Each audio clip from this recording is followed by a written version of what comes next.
Merci bien. Pour que ça soit plus simple, alors on a ensemble une heure et demie pour pouvoir vous présenter la restitution de l'étude de faisabilité que nous avons réalisée.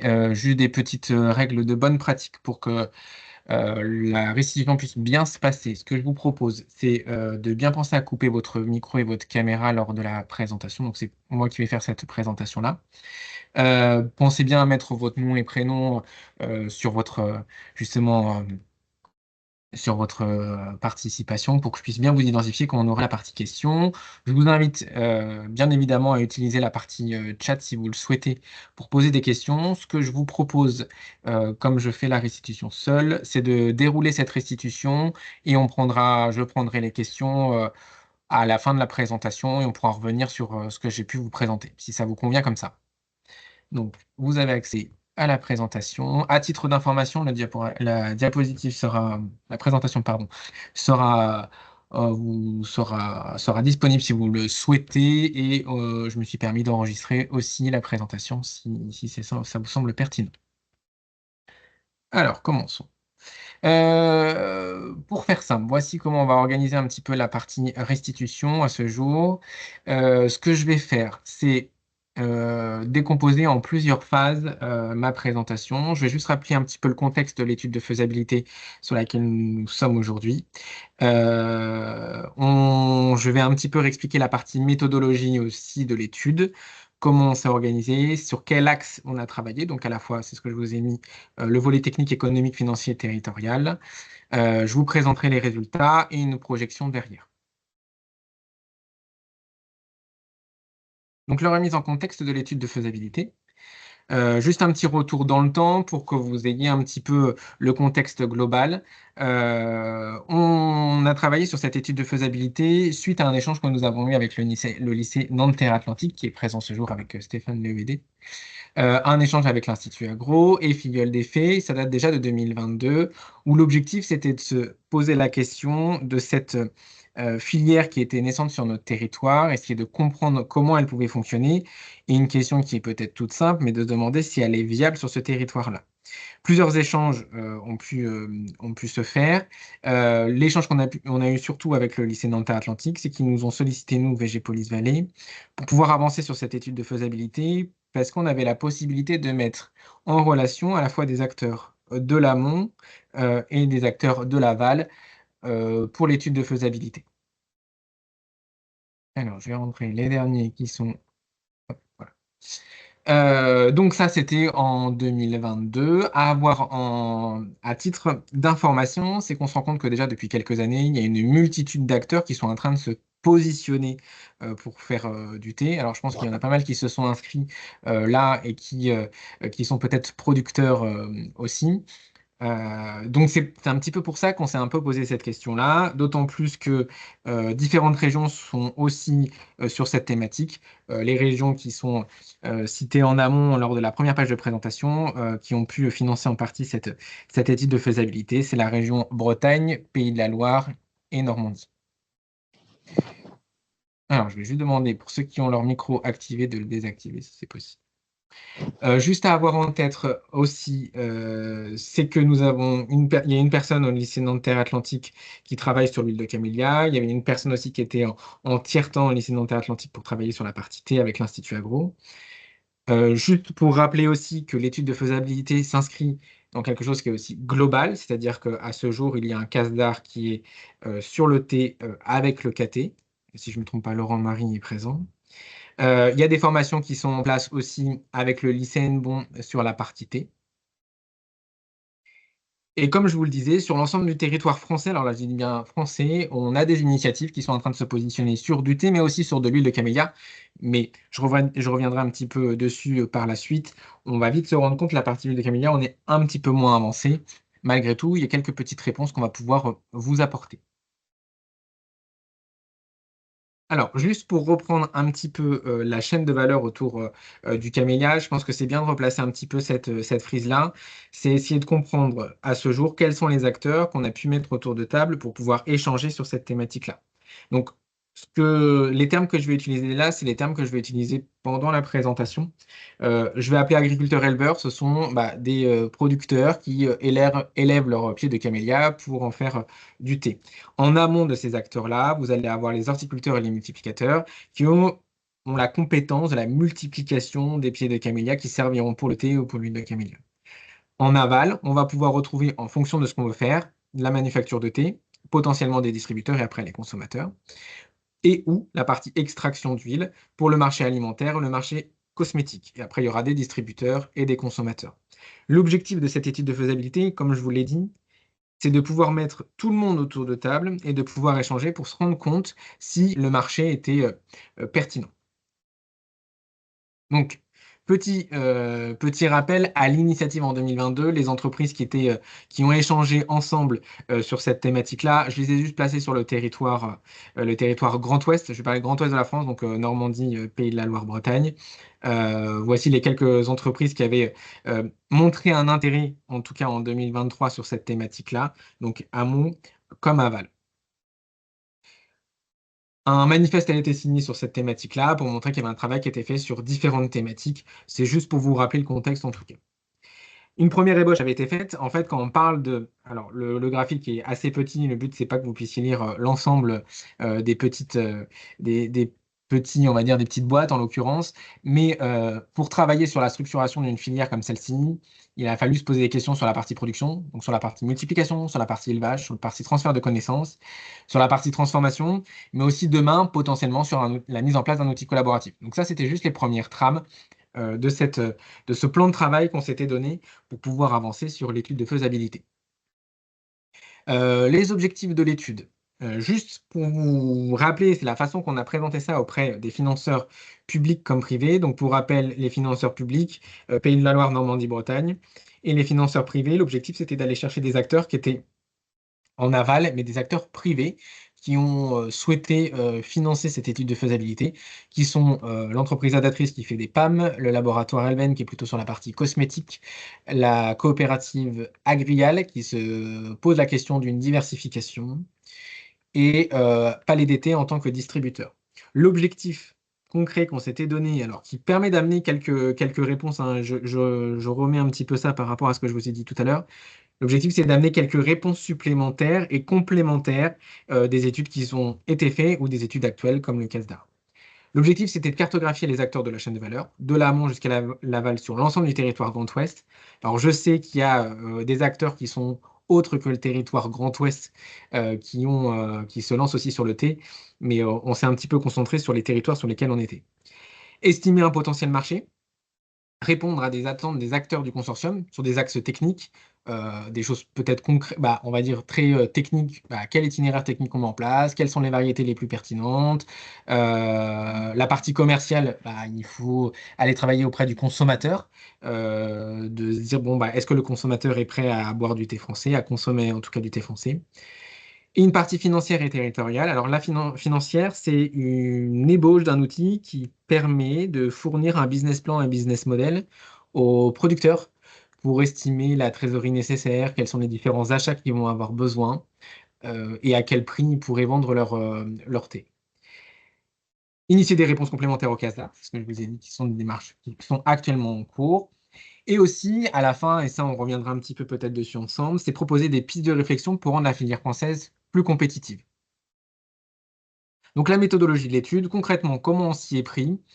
Ça a été de recenser toute la biblio et les articles sur le sujet du thé français. Il y en a beaucoup. À savoir qu'il y a beaucoup aussi de littérature qui sont chinoises, donc la traduction est assez complexe. On a pu échanger avec des acteurs comme IoT, donc c'est une association qui est sur la partie thé, des acteurs comme le STEPI, de capitaliser sur des travaux qui sont déjà existants. Je sais que certains ont pu participer à une présentation qui avait été faite par l'IoT via l'Institut Agro. Il y avait eu un stage alors c'était pas un stage de fin d'études, mais un stage qui avait été fait sur cette thématique-là. Et de capitaliser sur on va dire, toutes les interviews, toutes les émissions à la fois radiophoniques, télévisées, etc., qui ont travaillé sur le sujet pour avoir cette base de données. Suite à cela, comment on s'y est pris? On a identifié des producteurs éleveurs, c'est ce que je vous disais tout à l'heure, pour pouvoir faire un entretien téléphonique, parfois un entretien en présentiel sur leur exploitation. Je mets bien sur cette diapositive-là 57 producteurs éleveurs. Il y a beaucoup plus d'acteurs qui se lancent sur cette thématique-là. Les 57 producteurs qu'on a souhaité rencontrer et échanger, c'est des producteurs qui se sont déjà installés. On n'est pas sur une démarche, on va dire, alors, c'est pas une démarche hypothétique, mais qui ont déjà un petit peu de recul sur l'exploitation qu'ils ont. On a fait un entretien beaucoup plus qualitatif avec 25 de ces producteurs éleveurs. On a échangé avec des transformateurs, ce qu'on appelle aussi, certains s'appellent comme ça en tout cas, des sommeliers autour du thé, à la fois en Pays de la Loire, en Normandie et en Bretagne. On a pu échanger aussi avec des établissements sur le territoire français au vu de leur intérêt de la formation autour du thé et à la fois de l'île de Camélia, et quelques instituts techniques. En complément, sur la partie méthodologie, ce qu'on a réalisé avec la CCI, c'est une étude quantitative sur la consommation du thé français, donc sur un panel de 1000 personnes, qui est représentatif de la population française. L'objectif, c'était d'interroger ces 1000 personnes sur justement leur consommation de thé, quel type de consommation, quel type de thé ils sont en train de boire, où ils se fournissent ce thé, à quel prix, etc. Et suite à ça, ce qu'on a pu réaliser, c'est de définir en tout cas un petit peu des personas types on va dire, d'un consommateur type de thé français et des pistes de réflexion, de se dire, bon, demain, si on veut vendre du thé français, ce qui est déjà le cas, mais quelle est la cible la plus pertinente? En tout cas, c'est des premières réponses. En parallèle, on a fait faire aussi une étude exploratoire sur la partie huile de camélia et alimentaire. On n'est pas sur une étude quantitative voire qualitative, on est vraiment sur une étude exploratoire qui allie les deux. Je ne reviendrai pas nécessairement sur cette thématique-là, sur la partie huile de camélia, sauf si vous avez des questions à la fin, parce que c'est des données qu'on a très très peu à ce jour. On a réalisé, suite à ça, ce qu'on appelle un atelier de co-création. Alors, ce n'est pas des entretiens qualitatifs, concrètement. La démarche, elle est un petit peu la suivante.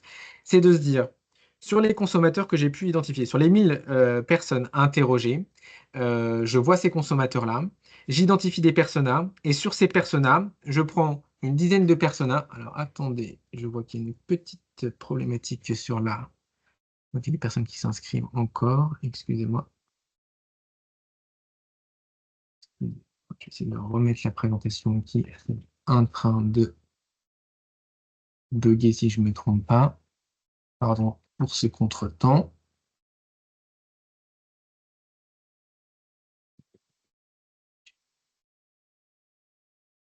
Alors, je vous repartage la présentation pour qu'il y ait de problématiques. Hop, normalement, c'est bon, vous devez revoir la présentation. Pardon pour ce contretemps. Donc oui, j'étais sur la partie co-création. Donc sur cette partie co-création, l'objectif, c'était de pouvoir mettre en relation des personnatypes, de les interroger et de pouvoir tester du thé français et du thé qui n'est pas français, de différents types de gammes, du bas de gamme comme jusque du haut de gamme, à l'aveugle. Et on a fait ces ateliers de co-création avec une dizaine de personnes à Angers et une dizaine de personnes sur Paris à l'école du thé chez Palais d'été. Et tester justement sur la typicité, sur le goût du thé, sur le prix qu'il y a derrière, à l'aveugle, différentes infusions, etc. On reviendra dessus sur quelques réponses.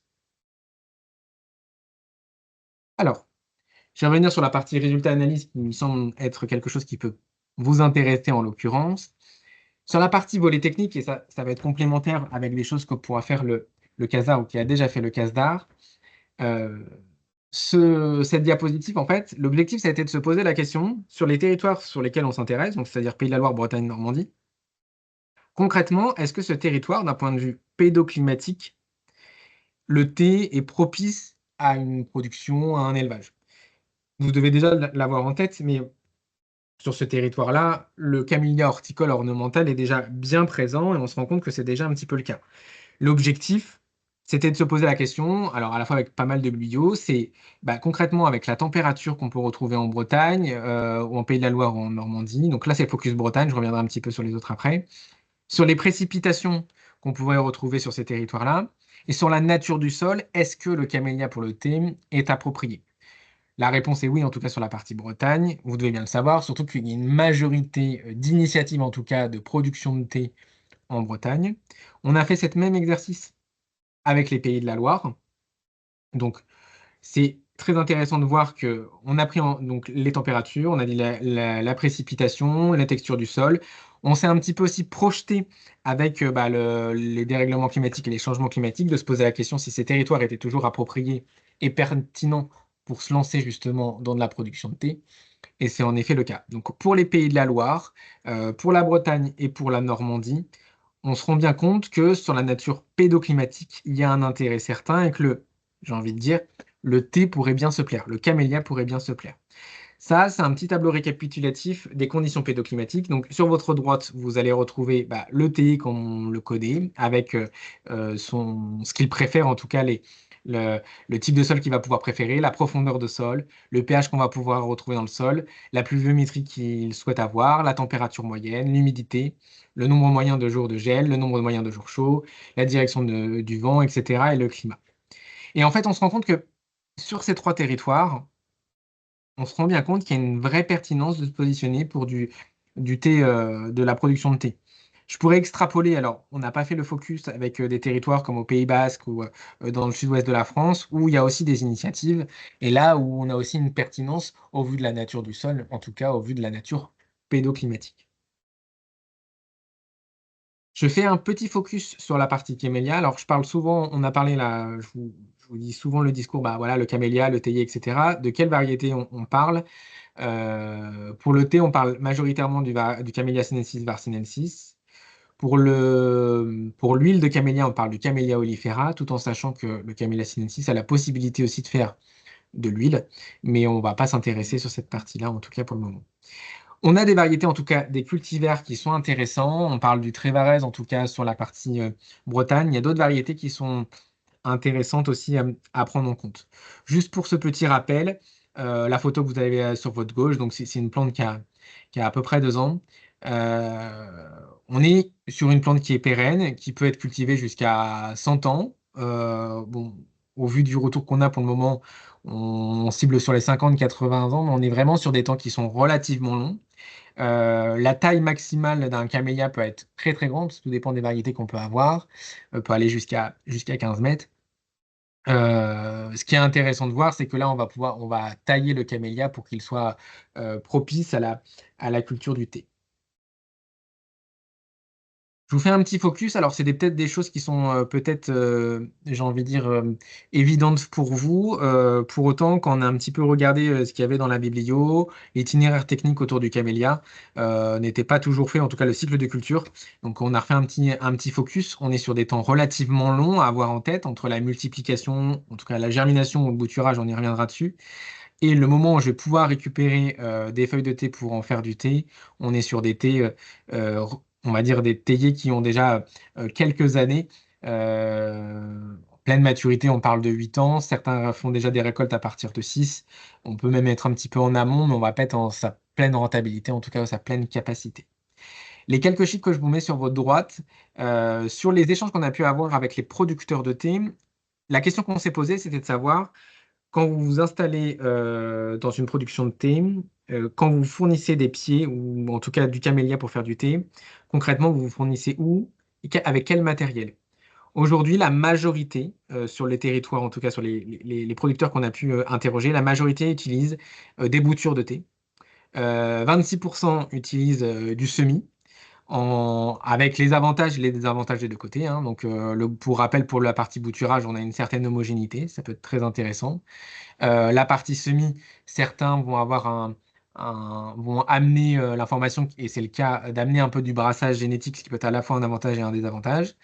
Et on a sur les producteurs qu'on a pu interroger aussi 12% qui utilisent les deux, c'est-à-dire à la fois du bouturage et à la fois du semis, avec parfois un modèle un peu en agroforesterie. Juste une petite remarque qui peut être à prendre en compte pour vous.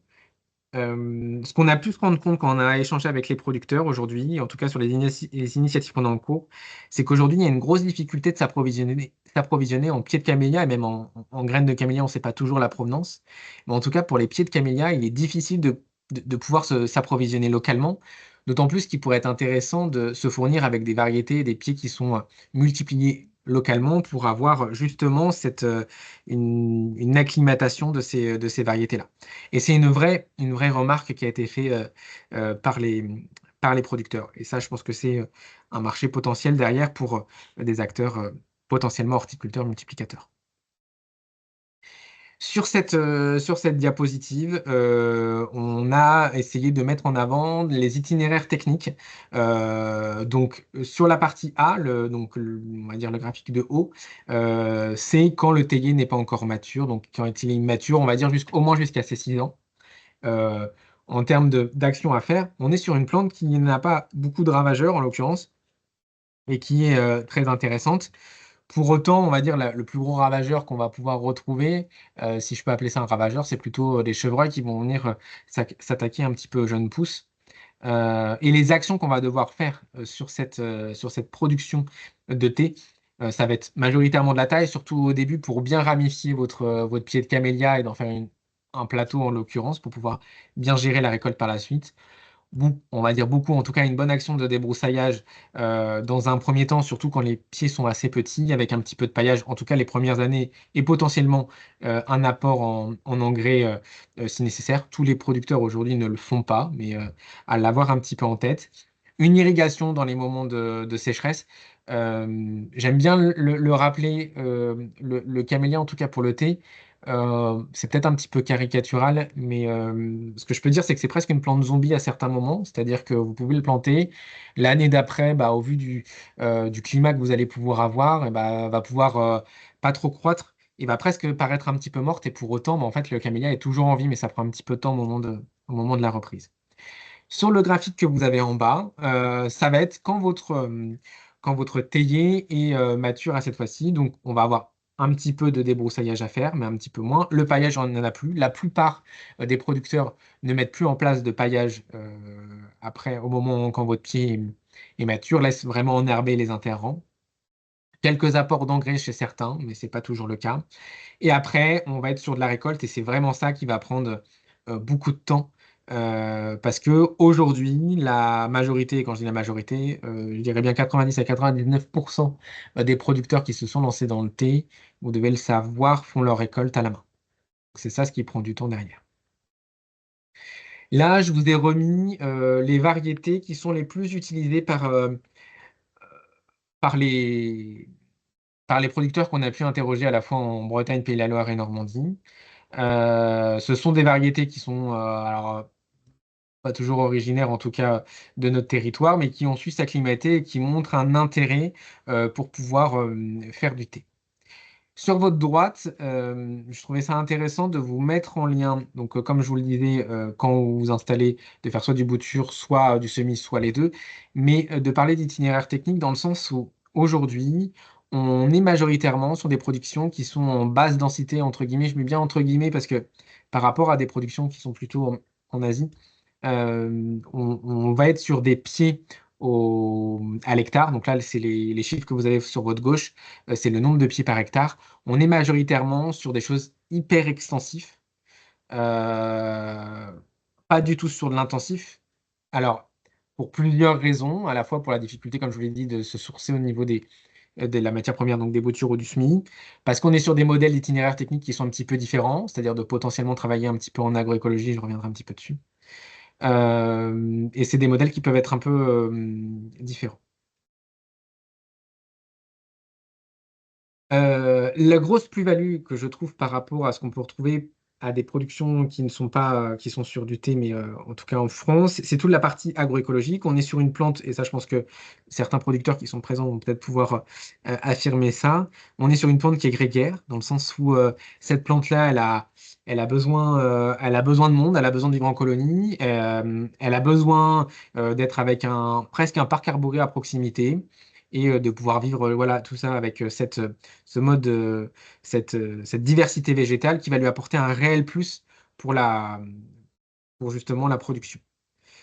Donc voilà, c'était juste pour vous apporter cette notion-là. Et je pense qu'il y a une réelle plus-value pour les producteurs français. Je vous remets un petit peu ça, mais je pense que beaucoup sont déjà au courant. En gros, c'était pour vous montrer pour le thé et ce qu'on va venir récupérer pour faire ce thé-là. Donc, ça va être juste en dessous du bourgeon, les premières feuilles qui sont en dessous du bourgeon. C'est là la difficulté qu'on va avoir à retrouver. Comme je vous l'ai dit, la majorité des producteurs font de la récolte à la main.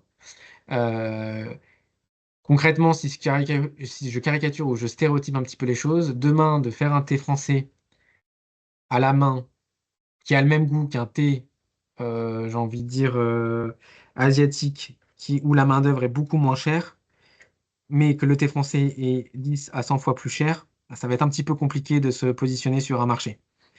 On s'est posé la question de se dire concrètement si je souhaite travailler sur un matériel de mécanisation, ça pourrait être intéressant. Juste pour avoir quelques chiffres clés. Alors, ça, c'est suite à, on va dire, des moyennes avec qui on a pu échanger, avec les producteurs avec qui on a pu échanger. Le nombre de temps passé en termes de main-d'œuvre. Donc, quelques chiffres, 4 000 heures de travail par an sur la plantation de 15 000 théiers en entretien, 30 heures de récolte pour 200 plants. Première récolte, 50 après-midi de récolte, soit environ 260 heures par an pour 5 500 pieds. Donc on se rend bien compte ici que la main-d'œuvre est extrêmement importante pour pouvoir faire son thé. L'idée, c'était juste de définir un petit cahier des charges de demain. Si on imagine un matériel de récolte, voici le cahier des charges qu'on aurait besoin. Potentiellement, ce sera un matériel qui serait capable de faire de la cueillette, qui serait capable aussi de faire de la taille. Pourquoi pas du désherbage, même si, comme je vous l'ai dit, le désherbage, c'est plutôt pour les premières années. Pourquoi pas cartographier la culture pour bien se rendre compte à quel moment les bourgeons vont pouvoir se mettre en place. Surveillance des maladies, même si pour le moment, je dis bien pour le moment, on n'a pas tellement de maladies en place. Une récolte avec de la grande précision, pourquoi pas de l'imagerie, du stockage, avoir un matériel qui soit assez simple à utiliser sur un terrain plat et aussi pentu, parce qu'on est parfois sur des, on va dire des exploitations, sur des terres qui sont un petit peu différentes, et éviter de tasser le sol. Ce qu'on a pu juste déterminer, voilà, c'est peut-être de s'inspirer de. Alors là, la photo n'est pas peut-être pas la plus pertinente, mais c'est peut-être de s'inspirer sur des machines agricoles qui sont aussi utilisées, par exemple, je pense en Corée du Sud ou au Japon, qui eux mécanisent aussi leurs moyens de récolte et qui pourraient être intéressants à s'inspirer. À titre informatif, suite à cette étude de faisabilité, on est en train de se poser la question avec différents acteurs de peut-être utiliser un matériel agricole qui existe déjà sur des plantes à parfum médicinal pour de la récolte justement de thé et de pouvoir le tester par la suite. On pourrait y revenir si vous le souhaitez. Donc ça, c'était les résultats sur la partie volet technique. Je lui ai bien mis juste des extraits en tout cas de tout ce qui a pu être fait de l'étude de faisabilité parce que en 1 heure 30, c'est assez court pour pouvoir vous présenter tous les résultats, mais s'il y a d'autres questions par la suite, on pourra y revenir. Sur le volet économique, comme je vous l'ai dit, c'est de cartographier les acteurs sur le territoire. Donc, ce qu'on a fait, c'est qu'on a certes interrogé des producteurs qui sont sur les territoires Pays de la Loire, Normandie, Bretagne, comme ce sont nos financeurs, certes, mais pour connaître vraiment le marché potentiel, on a essayé d'interroger aussi des producteurs qui sont sur l'ensemble du territoire français. Il y a sans doute des producteurs qu'on n'a pas identifiés, c'est une certitude, mais ça fait une première trace. Et ce qu'on a pu faire, justement, c'est une cartographie qui est accessible. Alors, c'est le petit lien que vous voyez en bas à droite, que vous pourrez suivre après le webinaire, où l'objectif, c'était d'identifier les producteurs. C'est-à-dire, qui sont-ils, sur combien d'hectares ils commencent à travailler, à quel niveau de production ils sont. Ça permet de visualiser un petit peu les choses. L'objectif, c'était de faire exactement la même chose sur la partie, euh, on va dire, centre de formation et institut technique. Alors, on a mis ça un petit peu dans le même package, même il y a des choses à dissocier, mais malgré tout, on se rend compte qu'il y a pas mal de centres de formation qui sont en train de se positionner sur de la formation, à la fois sur de la multiplication de camélias, à la fois sur de l'élevage, sur le thé, sur de l'élevage de thé en agrivoltaïsme, sur du camélia à huile, etc. Donc, c'est au moins de pouvoir cartographier et identifier en tout cas les acteurs qui travaillent sur le sujet. Et j'invite en tout cas les personnes qui sont présentes en tout cas à ce webinaire de ne pas hésiter à échanger parce qu'on peut se rendre compte que parfois il y a certains centres de formation qui peuvent faire un petit peu des doublons sur certaines thématiques et de pas, voilà, de pas se faire de la concurrence sur le sujet. Là, on va dire un prix moyen. Pour vous donner un ordre en tête, on est allé sur le coût du thé qui est produit en France aujourd'hui. Donc, on a aujourd'hui du thé vert qui est fait, du thé noir, du thé blanc, du thé oolong et du thé jaune. Ce que vous voyez, euh, justement, c'est le prix moyen. Alors, on est au kilo, hein, pour que vous ayez un ordre d'idée au niveau des prix. Et là, on est sur 16 producteurs qui produisent du thé aujourd'hui et les différents coûts qu'on peut retrouver. J'aime bien repartir sur des choses qui sont peut-être, alors c'est peut-être un petit peu pas radical, mais se rendre compte que on peut retrouver le prix des thés français et aujourd'hui, euh, on va dire en toute objectivité, peut-être un petit peu cher sur le marché. On y reviendra un petit peu après, mais c'est plutôt pour un marché de niche. J'aime bien avoir en tête, même si c'est pas du tout le même type de thé, et ça je l'entends bien, d'avoir des prix de thé un petit peu haut de gamme qu'on peut retrouver, par exemple chez Palais d'été, qui est un distributeur, qui va être sur des prix qui vont être autour des, on va dire, 16 euros, entre 16 et 20 euros les 100 grammes de thé de luxe. Parfois peut-être un petit peu plus vraiment quand c'est des thés d'exception, mais on est sur des thés qui sont sur ces ordres de prix. Alors qu'aujourd'hui, si on voit un petit peu le prix moyen que je vous ai donné, on est plutôt autour des 150, voire 200 euros le prix pour les 100 grammes pour du thé français, en fonction du thé, hein, évidemment, mais ça permet de se rendre compte du marché qu'il y a. Donc on est vraiment sur un marché d'ultra niche. Donc l'étude quantitative et l'étude qualitative, c'est un petit peu ce que je vous ai présenté tout à l'heure. Donc exercice qu'on a fait avec la CCI. Ce que j'aime bien avoir en tête, c'est de se rendre compte qu'en l'espace de 25 ans, la consommation française de thé a triplé avec 250 grammes par an et par personne. Concrètement, la France, on n'est pas le premier consommateur de thé, je l'entends bien dans le monde. Pour autant, la consommation de thé est de plus en plus importante et prend des parts de marché sur des consommations de boissons chaudes de type café, etc. Donc, il y a un marché clairement potentiel. Mais sur quel marché il faut se positionner? C'est là la question qu'on s'est posée. Donc, comme je vous l'ai mis, la France est le 30e consommateur mondial de thé. On a 2 Français sur 3 qui consomment du thé et de l'infusion. On est sur une consommation majoritairement féminine, clairement, aujourd'hui. Euh, je tiens juste à préciser que sur les consommateurs de thé français, sur le panel des personnes qu'on a interrogées sur les 1000 personnes, la majorité, en tout cas, achètent leur thé dans des grandes surfaces. Et le thé, sur ces 1000 personnes qui est le plus consommé, reste du thé fruits rouges, très aromatisé, qui n'est pas à l'image du thé qu'on peut avoir, que vous avez là. Mais ça vous donne un ordre d'idée de la typologie de consommateurs qu'on peut avoir. Donc, sur ces 1000 personnes, comme je vous l'ai dit, on a fait après des personas types et on a fait un atelier de co-création sur le sujet. Exemple d'un persona type qu'on a pu identifier. Alors, c'est juste pour donner des premières trames, des prémices à certains résultats. Exemple d'un consommateur type, donc on est sur Sophie, qui a 35 ans, qui est employée dans une startup, qui est plutôt cadre.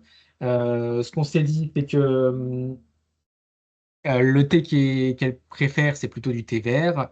Elle aime aussi le thé aromatisé. Elle a une fréquence de consommation qui est quand même assez importante, au moins une fois par jour. Elle se fournit à la fois en GMS, mais aussi en boutique spécialisée. Et quand on lui parle du thé français, elle a un intérêt pour le côté qualité, savoir varier du thé. Elle est OK pour, entre guillemets, être sensibilisée et avoir une pédagogie autour de ce thé-là. Et pour elle, le thé peut offrir une expérience gustative et on est sur un budget moyen entre 20 et 30 euros par mois pour le thé. Ça, cet exercice des personas, on l'a fait sur 7-8 personas pour vous donner un ordre d'idée des personnes qu'on pouvait cibler demain pour la consommation de thé. Là, pour revenir sur la partie atelier de co-création, les retours des consommateurs qu'on a pu avoir. Alors, pour rappel, on a une dizaine de personnes qui sont présentes sur Angers, une dizaine de personnes présentes sur Paris. On leur fait consommer, bah, déjà juste même d'un point de vue du visuel, de voir ce que c'est les différents types de thé, sans mettre les noms, sans montrer quel type de thé on avait, s'il était produit en France, pas en France. On est parti très très large, dans le sens où on est parti sur du thé très bas de gamme, style Twinings ou Lipton, jusqu'à du thé haut de gamme, autant du haut de gamme étranger que du thé haut de gamme français. Et l'idée, c'est de pouvoir justement échanger avec eux sur les bienfaits pour la santé, sur les saveurs, la partie gustative, sur les cultivars, sur les origines de ces thés-là. Et voici les quelques réponses qu'on peut avoir. Donc là, c'est quelques résultats qu'on a pu synthétiser, mais il y en a d'autres, mais c'est pour vous donner un ordre d'idée de ce qui a pu être fait. Le T1, c'est un thé français. Le T2, c'est un thé breakfast. Donc c'est le thé, comme je vous l'ai dit, un peu, on va dire, très très bas de gamme. Ce qui a pu être remarqué en tout cas, c'est que il y avait une certaine douceur, mais malgré tout une certaine complexité dans du thé français. Une appréciation de cette complexité, mais qui était difficile à appréhender pour des palais un petit peu novices. A contrario, sur du thé un peu breakfast, bah, on était sur des goûts qui étaient très puissants, voire parfois amers et trop forts. Sur le thé français, on était bien sur quelque chose qui était très apprécié, sur quelque chose de désaltérant et de rafraîchissant. Qui était une certaine polyvalence et une goût et une odeur. Alors, ce qui était très intéressant, c'est que sur des thés on a fait goûter des thés bretons et plusieurs thés bretons. Sur les deux ateliers de co-création, l'arôme marin et iodé des thés bretons a été identifié sans qu'on explique d'où venait le thé dans un premier temps. Donc, c'était assez intéressant.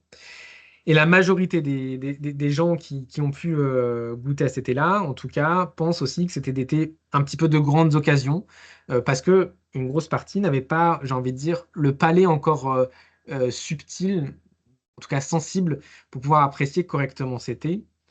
On leur a demandé, et là ça peut être un petit peu radical, mais ça donne un ordre d'idée, de noter un petit peu ces deux thés-là, sans savoir qui était le thé français et qui n'était pas le thé français.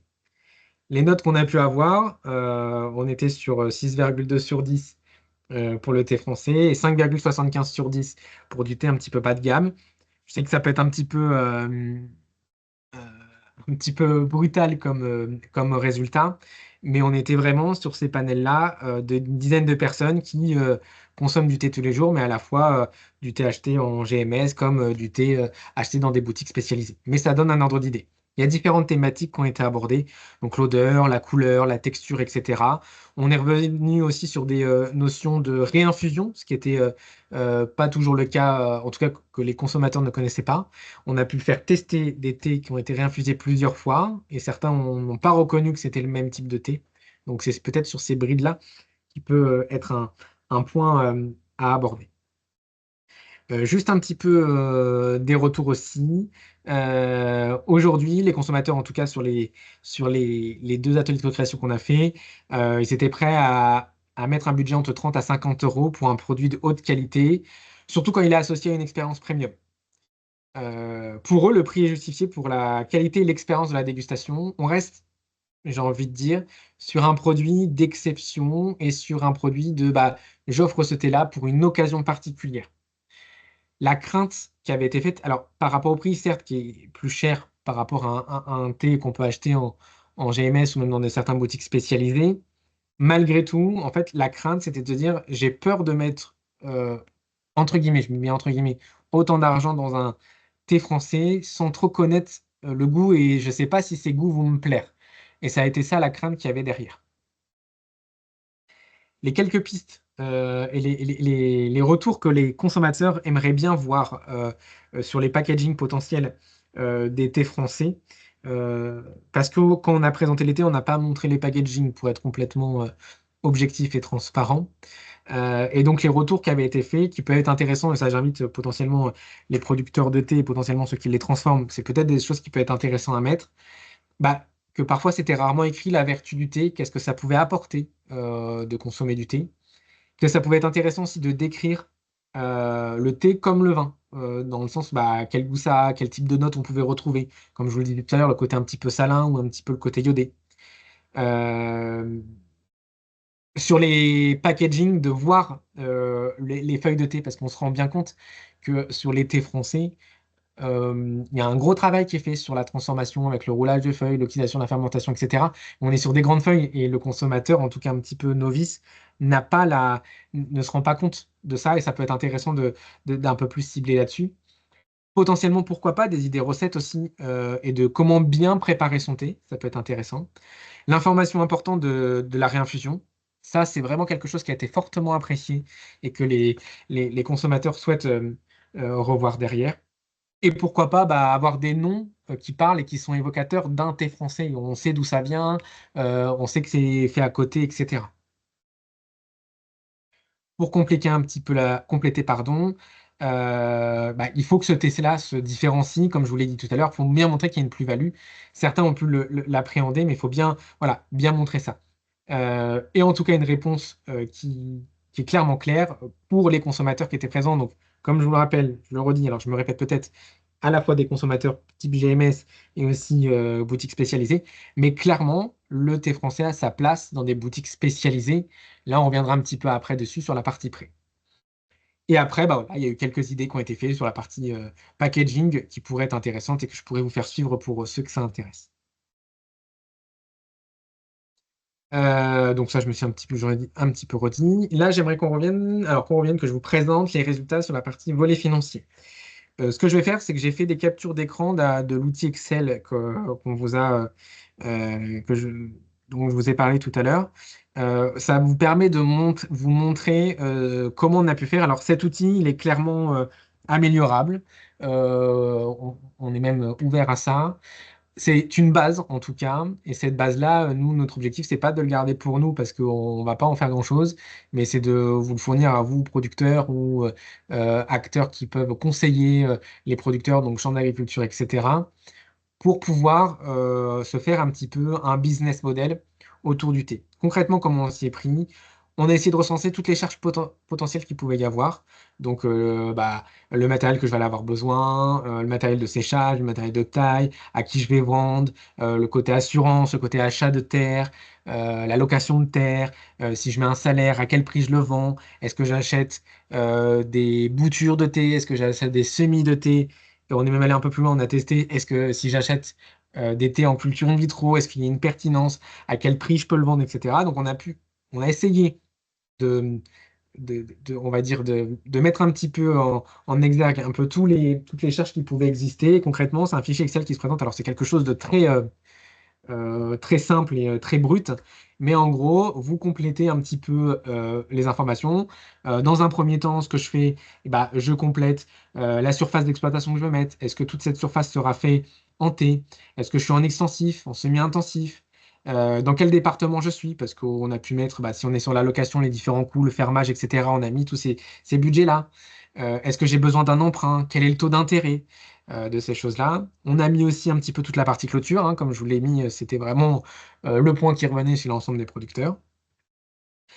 Pour rappel, c'est juste une petite diapo qui montre le matériel, pas le matériel, mais les actions qui doivent être faites pour faire du thé. Alors, si on fait du thé vert, thé noir, thé blanc, thé jaune, du oolong ou du pur, on est sur le même type de camélia en soi, mais c'est les transformations qu'on va avoir derrière qui vont être différentes. Donc, le matériel derrière va être différent. Ce que j'aime bien dire, c'est que, et ça, je pense que beaucoup de producteurs vont le dire, je pense, c'est que quand vous mettez en place votre exploitation et vous souhaitez faire du thé, il faut que vous pensiez à quel type de thé vous allez transformer derrière, pour bien définir bah, quelle variété, quel cultivar je vais pouvoir utiliser, quel matériel de transformation je vais devoir avoir besoin, etc.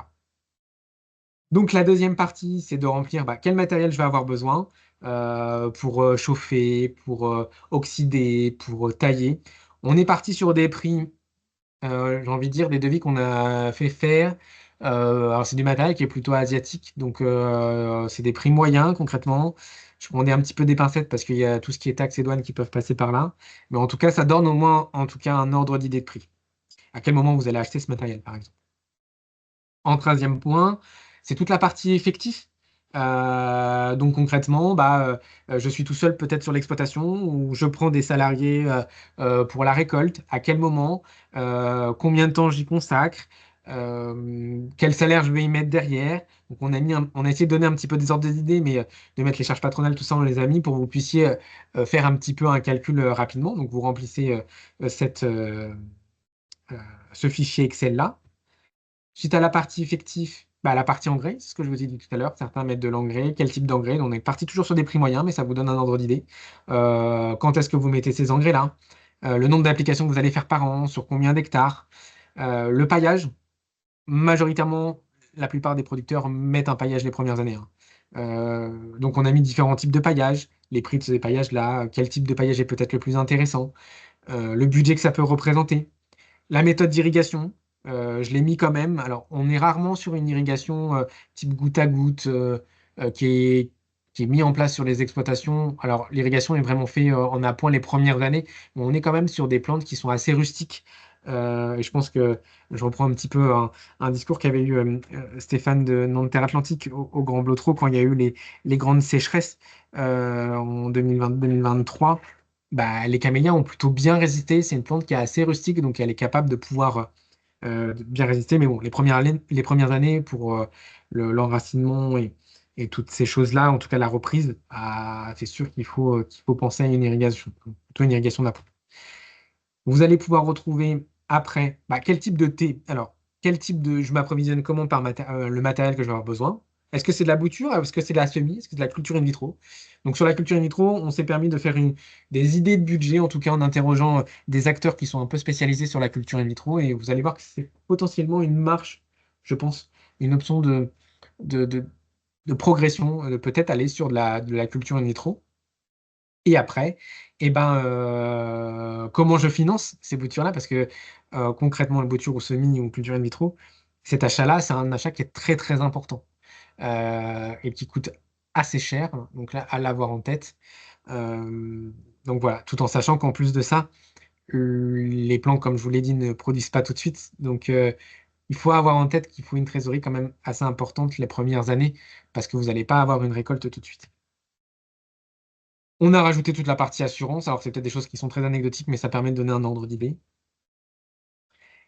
On a mis aussi des sources complémentaires de revenus, tout simplement parce que aujourd'hui, la majorité des producteurs éleveurs de thé euh, ne font pas réellement que ça. C'est-à-dire que ils vendent parfois des boutures eux-mêmes, ils font de l'agritourisme autour. Il y a d'autres choses qui est fait autour. Parfois, c'est de la diversification sur d'autres types de production. Donc, ça a été bien de le mettre dedans parce que c'est quand même quelque chose qui est assez important. Et en gros, ça fait une petite moulinette et on arrive à sortir derrière un bilan comptable, à peu près, hein, je dis entre guillemets. Ça permet de donner un ordre d'idée de quelles sont les différentes charges que je vais avoir et quelle trésorerie je devrais avoir nécessairement et quel chiffre d'affaires potentiel je peux avoir. Parce que vous pouvez aussi jouer sur le prix de vente de votre thé pour vous rendre compte à quel moment est-ce que je vends au prix marché, est-ce que je vends un peu moins, etc., etc. Donc ça, c'est des choses qui peuvent être intéressantes. Évidemment, cet outil peut être perfectionné, mais ça donne au moins un premier état. Ce que j'aime bien dire, et là je pense que j'aimerais presque même augmenter le chiffre que j'ai mis. En gros, comme ces plantes, vous n'allez pas récolter tout de suite, on est sur des temps longs. J'ai presque envie de dire que pour des maraîchers, ça peut être un peu compliqué à aller sur du thé parce qu'on est sur des cycles très courts au maraîchage. Par contre, potentiellement pour des arboriculteurs, on est sur des cycles très longs aussi, donc on est sensiblement sur le même type de choses. Il faut une trésorerie qui est sensiblement importante. Alors, j'ai mis 75 000 euros par hectare. Honnêtement, je pense qu'on peut même être un peu plus loin. Il faut presque une trésorerie, parfois qui va jusqu'à 200 000 euros, pour pouvoir bien se lancer et être assez à l'aise derrière. En fait, on s'est rendu compte qu'il y a beaucoup d'initiatives de producteurs de thé qui se sont lancés, qui n'ont pas pensé à tous ces points-là de la récolte va pas être tout de suite, le matériel que je vais avoir besoin, on est sur du travail à la main, etc., etc. Et où ces projets ont avorté malheureusement. Et donc c'est pour ça que j'aime bien dire qu'il faut qu'il y ait une trésorerie qui soit assez importante. Peut-être certains producteurs pourront en témoigner tout à l'heure après. Concernant l'huile de camélia, alors c'est un peu plus compliqué parce qu'en plus le cycle de culture est plus long. On est sur un modèle un peu verger en plus de ça, parce qu'on n'est plus sur un modèle, on va pas conduire le camélia comme un arbuste, mais plutôt comme un arbre type verger. Très peu de retours pour le moment. Ce que je peux juste vous dire, c'est que certains producteurs, je crois, se sont déjà tentés à aller là-dessus. Certaines exploitations, en tout cas dans le sud-ouest de la France, se sont déjà positionnées pour faire de l'huile de camélia, alors qu'ils dépendent souvent de laboratoires cosmétiques, hein, qui appartiennent souvent d'ailleurs aux laboratoires de cosmétiques. Mais pour le moment, les retours sont pas encore concrets. Il y a encore pas mal de choses à approfondir. Ce que je veux dire, en tout cas, sur le plan de trésorerie que j'ai mis là, au vu de la main-d'œuvre qu'on a, de l'investissement qu'il faut pour avoir son matériel, concrètement, le prix qui est vendu du thé français n'est pas incohérent et pas du tout aberrant pour que le producteur puisse s'y retrouver. Euh, Ce que je dis, c'est qu'il faudrait peut-être trouver des petits leviers pour essayer de se repositionner sur un marché certes de niche, mais aller sur un marché de niche où on peut vraiment se positionner. À titre d'information, cet outil a été testé par 3 producteurs qui ont pu nous faire un retour, donc qui a un petit peu été amélioré, mais je pense qu'il y a des choses encore à faire.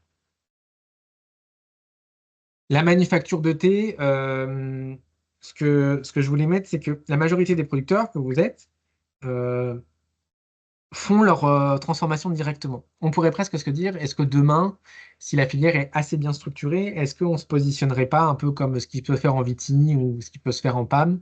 Bah, vous avez des producteurs éleveurs et derrière, vous allez avoir des transformateurs, type manufacture de thé. Aujourd'hui, la majorité des producteurs font leur propre transformation.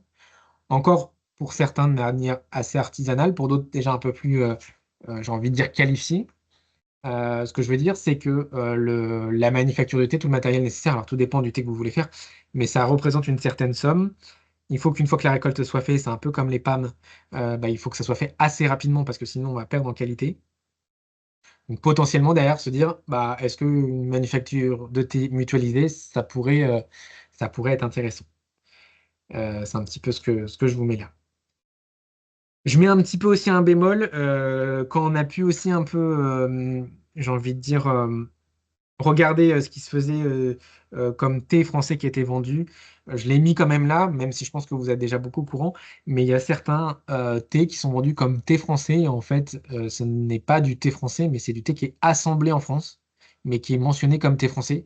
Donc peut-être que derrière, sur la partie marketing ou sur des choses comme ça, il faudra peut-être un petit peu protéger votre production, en l'occurrence là-dessus, parce qu'on a pu se retrouver avec 3-4 thés estampillés thé français, et en fait, en creusant un petit peu, on s'est rendu compte que ce n'était pas du thé français. Le volet territorial, j'avance un petit peu sur le sujet. Concrètement, ce qu'on a fait, c'est d'estimer aujourd'hui, au vu du nombre de producteurs qui a été identifié sur les territoires Bretagne, Normandie, Pays de la Loire, sud de la France et sur les DOM-TOM, quelle est la production de thé qui est réalisée en kilogrammes secs par hectare. Donc en 2023, on est à 1,6 tonnes de thé sec qui ont été produits par des producteurs français. Et la majorité de ces productions est gérée par, enfin, pas gérée, mais est produite par 4 exploitations sur le territoire français. Ce qu'on s'est donné en idée, c'était d'estimer derrière, bah, concrètement, si on est sur, on prend c'est vraiment de la prospective, hein, mais on prend ces retombées-là, on se dit, bon, on voit tous les projets qui sont en train d'émerger. Sur les projets qui sont en train d'émerger, il y a quelques productions qui sont faites de thé, mais on n'est pas sur des plans ultra matures.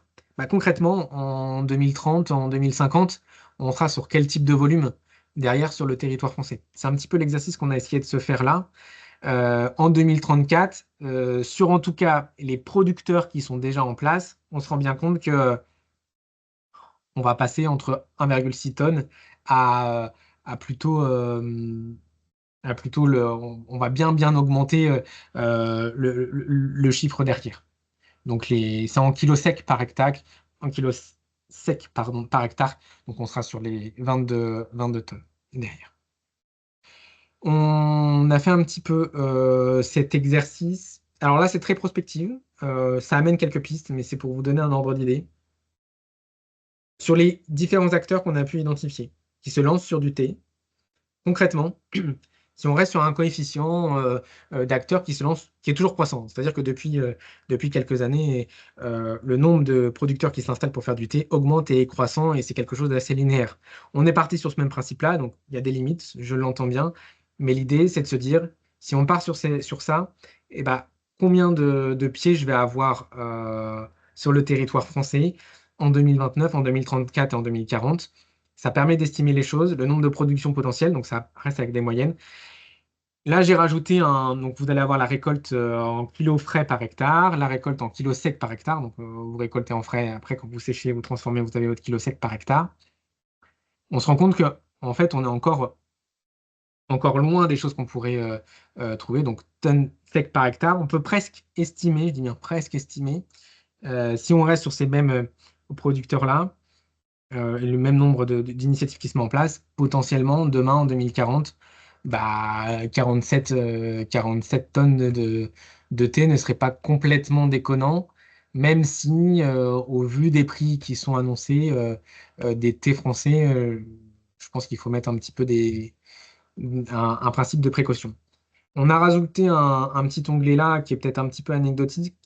Mais alors ça suit une étude qui avait été faite par la Strader, il me le semble, du nombre de boutures que peut faire un horticulteur de manière globale sur des productions moyennes, hein, on va dire sur des structures moyennes d'horticulteurs. Et en gros, on s'est rendu compte que s'il y avait autant d'acteurs qui vont se positionner pour se faire de la production, de l'élevage de thé, aujourd'hui, il y aura un marché potentiel pour des horticulteurs et on n'est pas. Il y a un trou clairement dans la raquette à ce jour. On ne peut pas se fournir localement, donc il faudra essayer de mettre en place potentiellement une filière en amont auprès d'horticulteurs pour faire ce genre de choses. Et cette expertise-là, elle n'est pas donnée à tout le monde. Certains commencent déjà à se positionner là-dessus. Ça, c'est la projection 2. La projection 2, ça dépend de la rentabilité qu'on va mettre derrière d'un pied à l'hectare, en gros. Donc là, c'est si on va presque sur j'ai envie de dire, presque sur de l'intensif. Et donc, on pourrait être sur des productions beaucoup plus importantes. Donc, évidemment, la récolte en tonnes sec par hectare sera plus importante. Je vous ai mis juste un petit aparté sur le sujet. Euh, On s'est posé la question si le camélia avait un intérêt aussi potentiellement pour des ébocagères, pour certains producteurs potentiellement. Alors je pense à des producteurs d'herbacides ou d'autres. Et en fait, on se rend compte que le camélia a un intérêt aussi pour la captation de carbone dans le sol. Et ça pourrait être intéressant de l'utiliser comme c'est. Alors, la captation de carbone peut être intéressante. Sur la partie purement biodiversité, j'ai envie de dire, c'est pas une plante mellifère. Alors, vous allez avoir des pollinisateurs qui vont venir en place, mais c'est pas une plante qui va faire venir beaucoup euh, de pollinisateurs. Donc, c'est peut-être sur la captation de carbone qui peut être intéressant de valoriser aussi euh, les pieds de camélia pour du thé comme pour des vergers. Enfin, c'est sur la partie prospective, comme ça me permettra de conclure et qu'on pourra passer aux questions par la suite. Donc, sur la partie prospective, voici les quelques pistes que nous, on s'était données, qu'on va peut-être un petit peu pousser. Je vous l'ai dit, la culture in vitro, aujourd'hui, les boutures sont assez chères. Il y en a peu. Le semis, c'est pas simple de pouvoir s'approvisionner en graines de camélia. Il y a un brassage génétique, donc avantages comme désavantages, hein. Ça, c'est deux philosophies qui peuvent être différentes. La culture in vitro peut être, je pense, quelque chose de pertinent pour pouvoir se différencier, tout simplement aussi parce que cette expertise des cultures in vitro, en tout cas dans le Grand Ouest de la France, on l'a. Des acteurs comme André Briand-Jeune-Plan vont l'avoir. Et en plus, la connaissance du camélia en culture in vitro, on l'a déjà. Donc en fait, les leviers un petit peu techniques, on pourrait s'en abstenir, on pourrait maîtriser, on pourrait demain produire des pieds de camélia à thé en culture in vitro. Le deuxième point que j'ai mis, alors ça c'est une photo qui est dans le sud de la France, c'est un acteur qui s'est positionné à faire du camélia et du café aussi en pleine terre, sous serre, donc à utiliser des serres qui étaient déjà existantes pour refaire son camélia AT et donc mieux gérer son ordinateur, j'ai envie de dire son climat et de peut-être raccourcir le cycle de culture du camélia et gagner un petit peu en temps. Donc ça, c'est des choses qui peuvent être pertinentes. Après, à voir, il y a des avantages et des inconvénients. Derrière, si on doit chauffer une serre, etc., quid de l'énergie derrière qu'on va mettre et de l'argent que ça peut proposer. La mécanisation, je sais que certains acteurs qui sont ici se posent la question potentiellement demain d'un enjambeur, un peu comme de la Viti, qui passe au-dessus avec de la télédétection, avec de l'imagerie, qui puisse se dire bah, quelle feuille je peux récupérer et qui fait le cutting derrière directement et qui les récupère. Ça, c'est des choses qui peuvent être poussées et qui peuvent être intéressantes. Petit bémol que je peux voir, est-ce que les agroéquipementiers derrière vont se positionner dessus? Bon, vu que c'est un marché de niche pour le moment, c'est une vraie question. Est-ce que demain, la mécanisation, c'est pas réutiliser peut-être du matériel qui est déjà existant? Par exemple, pour de la plantation, on pense à des outils de mécanisation de type maraîchage ou pour de l'épinard ou des choses comme ça, on va planter assez rapidement et assez simplement. Pour de la récolte, bah, je vous ai dit, des matériels style PAM, mais il faut avoir un peu plus de précision, mais c'est pas complètement inintéressant, hein, ce qu'on peut utiliser par exemple pour du thym citronné. C'est pas déconnant, c'est des choses qui pourraient être portées par la suite. Why not une aromatisation, comme je vous l'ai dit. Alors certes, c'est une information qui est peut-être dure à entendre, mais la majorité du thé français qui est consommé et qui est préféré par le panel qu'on a interrogé est du thé fruits rouges. Est-ce que demain, le thé français, faut pas, j'ai envie de dire, l'aromatiser? Pardon, pas nécessairement avec du fruit rouge, mais peut-être avec des choses, des fleurs comestibles, fleurs sèches. Je sais que certains le font avec du sarrasin torréfié, des choses comme ça. Ça peut être aussi une voie de différenciation.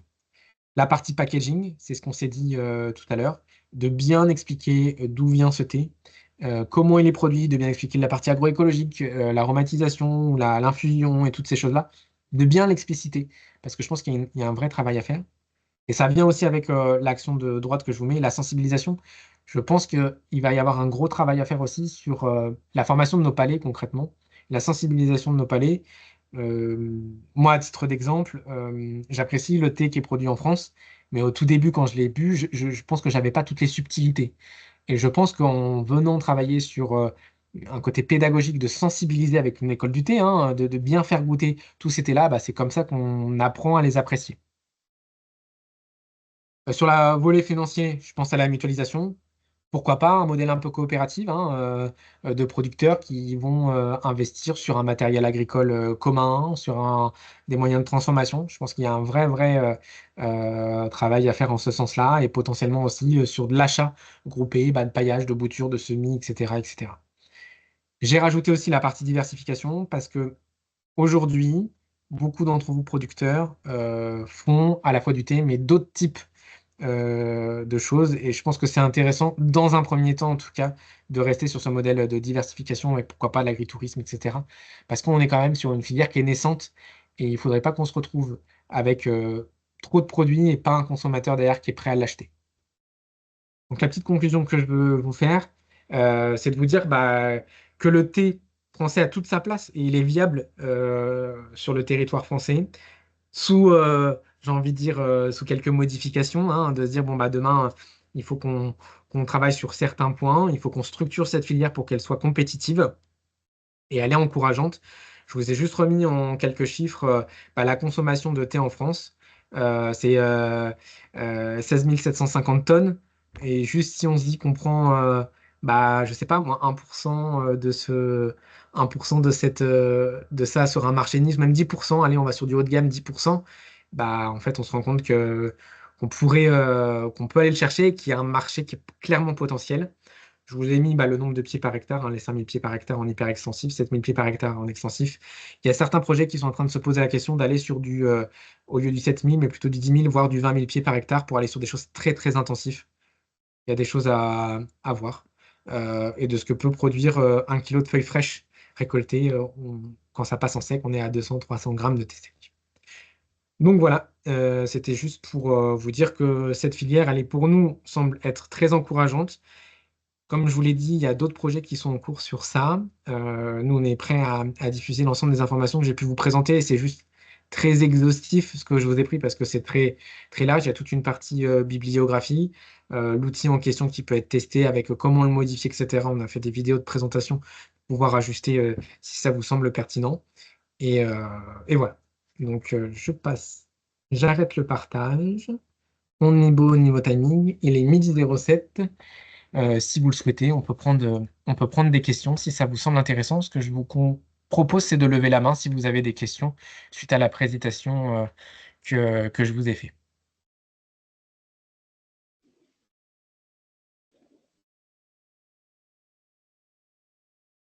Alors, Maud, je vois qu'il y a une question. Maud qui lève la main. Je te laisse poser la question. Je vous laisse. Ouais. Bonjour, merci. Moi, j'ai trouvé que c'était super intéressant. Tu imagines bien que la partie qui va m'intéresser a priori, c'est la multiplication. Oui.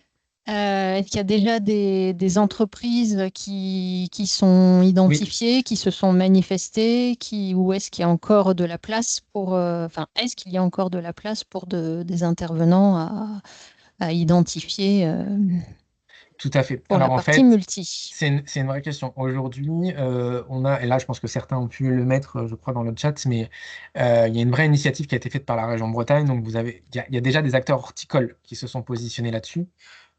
Juste quelques noms, bah, chez Kerisnel, il y en a qui le font. Je pense à Nicoland via Denis de Filial d'Effet qui fait ce genre de choses.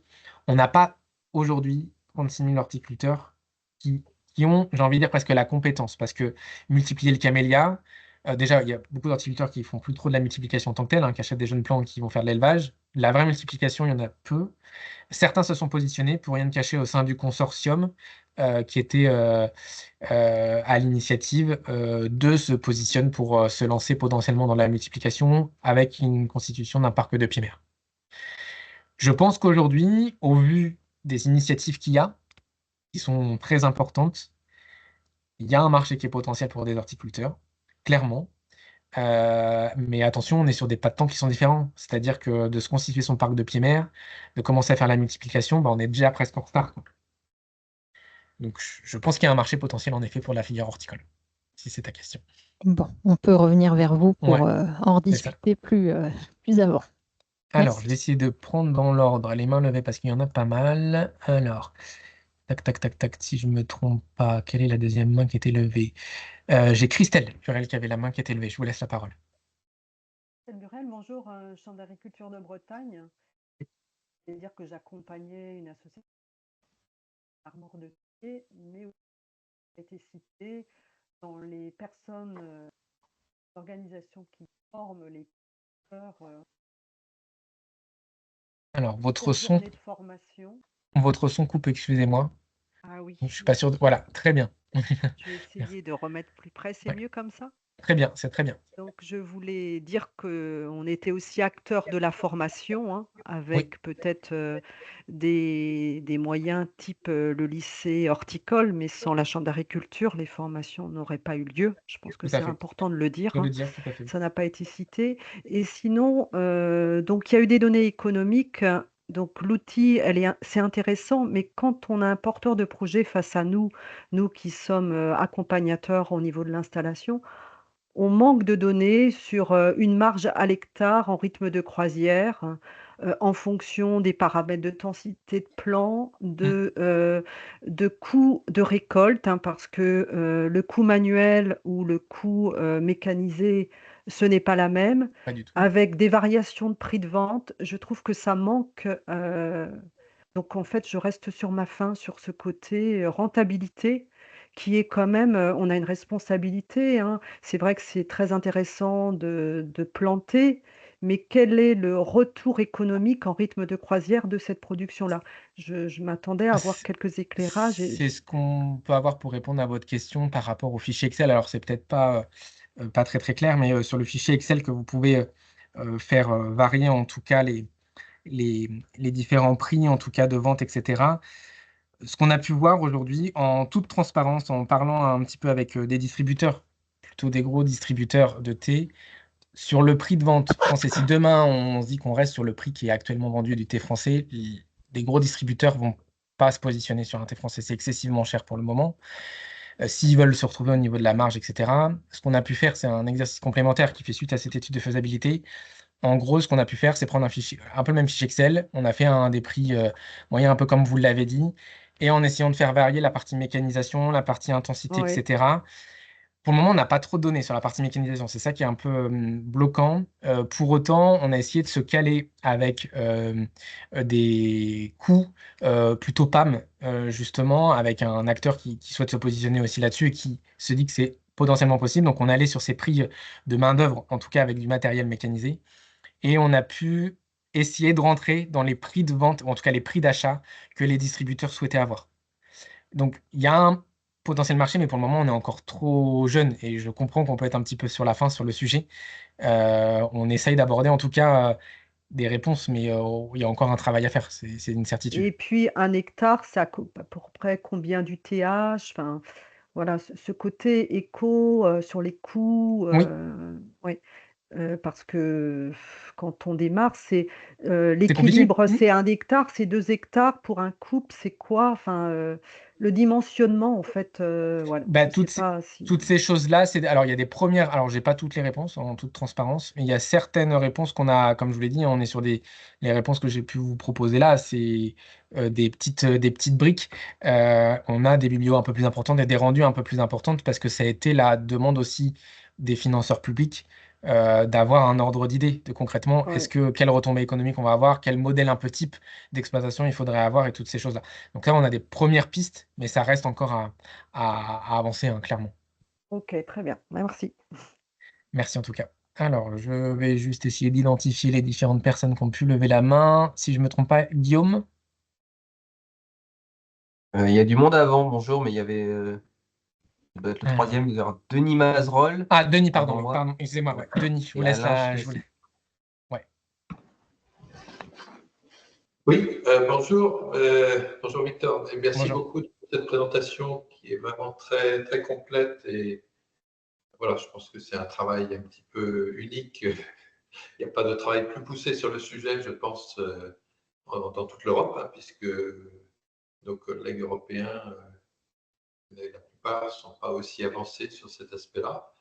Alors bien sûr, on peut rester sur sa fin sur le modèle économique, mais bon, je pense qu'il y a trop de Paramètres. Je pense qu'il y a trop de paramètres qui font qu'on ne peut pas avoir un modèle économique figé et que pendant ces quelques années, je pense que le thé sera réservé à des gens qui sont prêts à prendre le risque, en fait. Hein. Tout à fait. Je crois que c'est aussi clair que ça, si je peux rebondir sur la question de Christelle. Il y a un risque économique pour le moment. Et tant que certains producteurs n'ont pas fait la preuve d'une certaine rentabilité, ça restera, c'est un risque qui restera assumé chez les producteurs.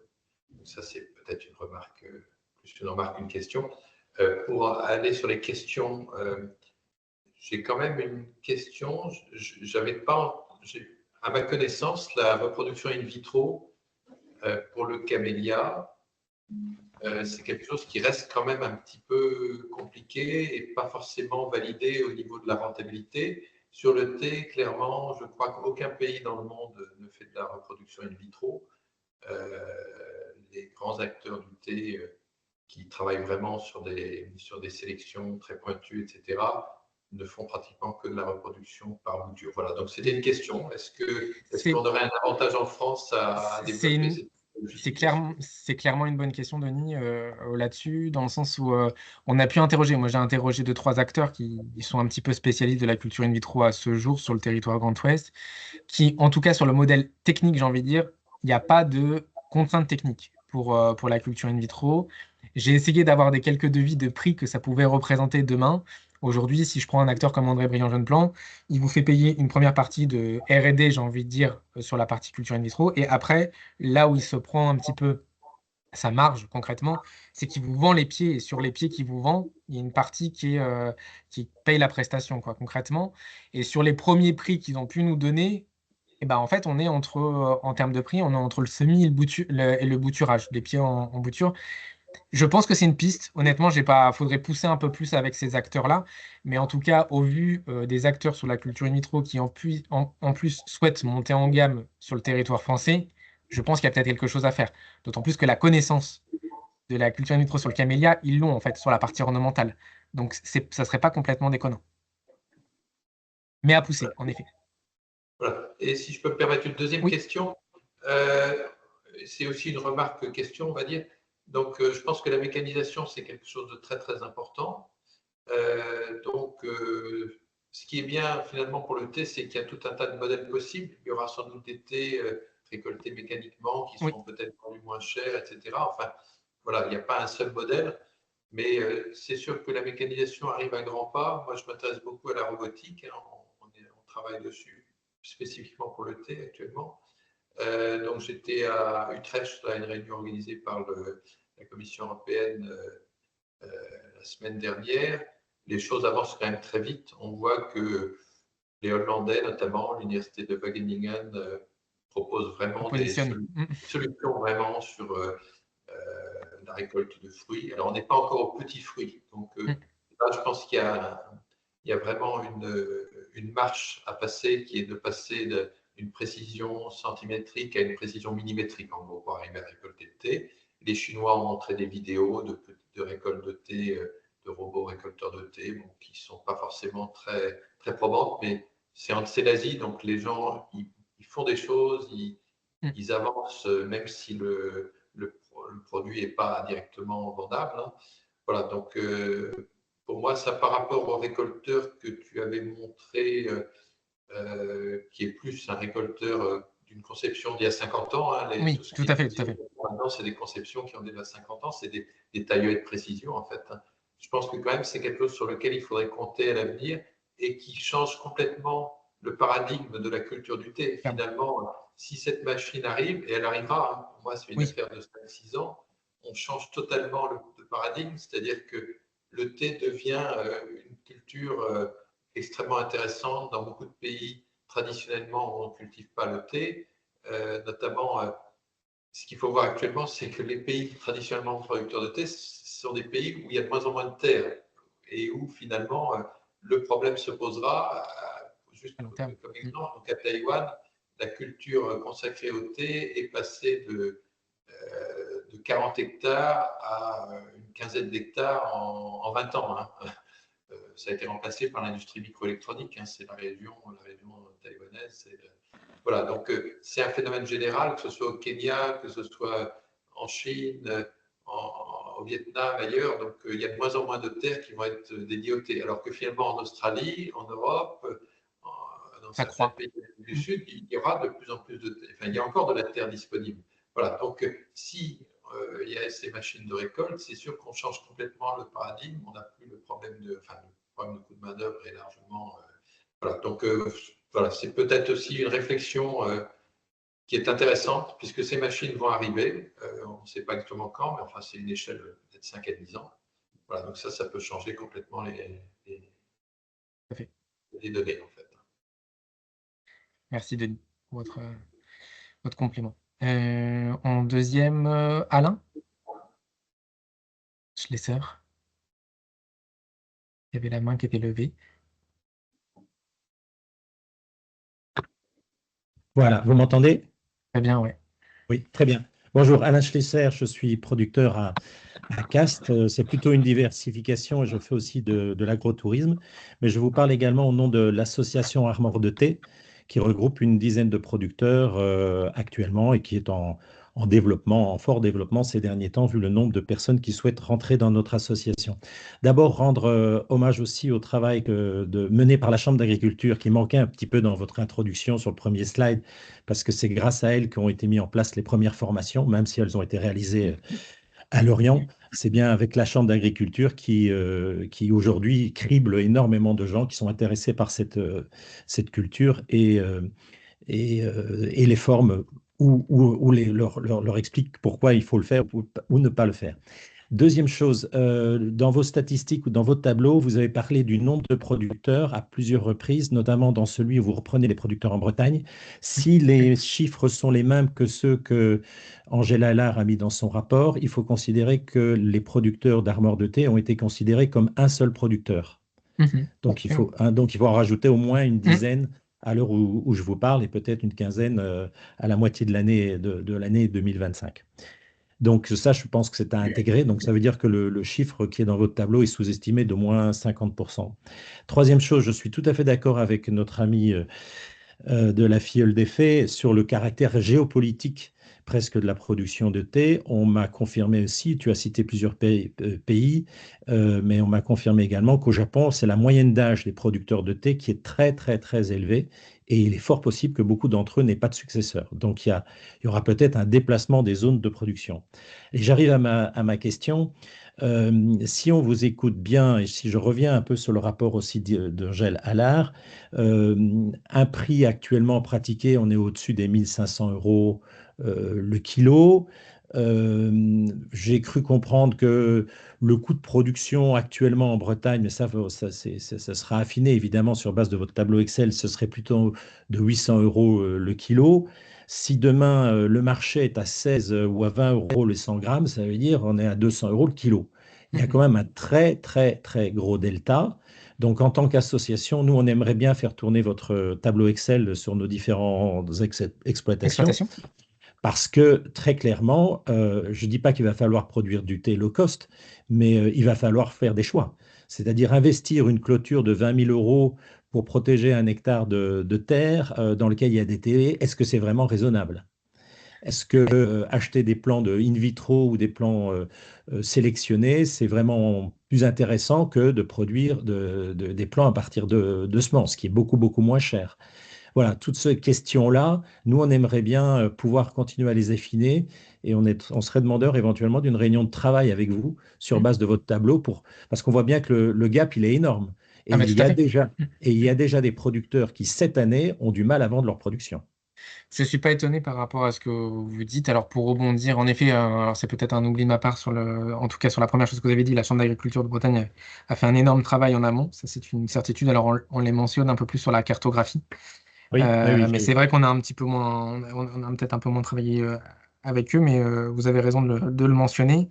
Deuxième point, sur le fichier Excel, pour y avoir accès, il n'y a aucun problème. Au contraire, j'ai presque envie de dire, c'est un outil qui est collaboratif, hein. Nous, on va pas y faire grand-chose avec cet outil derrière. Donc, si vous voulez l'exploiter, le tester et pouvoir avancer sur ces choses-là, ça ne pose pas de problème. Euh, troisième point en tout cas par rapport à votre questionnement, le gap est très important. Je suis entièrement d'accord avec vous. Aujourd'hui, sur une grosse majorité des producteurs avec qui on a échangé, sur de la vente que de thé, bah, c'est pas viable, quoi. Faut être transparent. C'est un petit peu compliqué. Il faut être sur un modèle qui soit un petit peu alternatif. Les questions qu'on s'est posées, les questions que la région nous a posées, des acteurs privés qui ont financé cette étude, ça a été de se dire, OK, on a toutes ces données-là, maintenant qu'est-ce qu'on en fait?